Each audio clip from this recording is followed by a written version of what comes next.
கால பைரவர் வழிபாடு எல்லோரும் பிரசித்தி பெற்று செய்கிறோம். தேய்பிரை அஷ்டமியில விளக்கேற்றினால் கடன் தீரும். ஆனா எந்த மாதிரி தீபம் ஏத்தனா தீரும்? புரியுதுங்களா?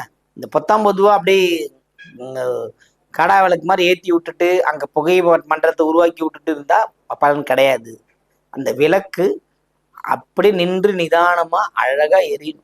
அது எரியும் போது நமக்கு பலன் உண்டு. இதுக்கு முன்னாடி சாஸ்திரத்துல அப்படி ஒரு விஷயம் இருக்கு.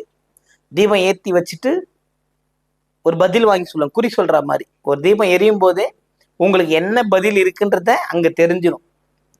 புரியுதுங்களா? இது ஒரு சாஸ்திரத்தில் அது ஒரு ஜோதிடம், தீப ஜோதிடம்னு இருக்கு. புரியுது? நீங்க மாதிரி கண்ணாமண்ணு எதுவும் விளக்கம் வாங்கணும், ஊத்தனமா ஏத்தனமா வந்துட்டோம்னா அங்க எந்த பலனும் இல்லை. புரியுதுங்களா? ஒரு விளக்கு ஏத்தினாலும் மன நிம்மதியோட சந்தோஷமா நல்ல தீபம் ஏத்துங்க. பைரவர் தான் போகணுமா? இல்லை. துர்கைக்கு விளக்கு ஏத்தணுமா? ஏத்தலாம். புரியுதுங்களா? வாராகிக்கு ஏத்தலாமா? ஏத்தலாம். நீங்க எதை விருப்பப்படுறீங்களோ அங்க ஏத்தலாம்.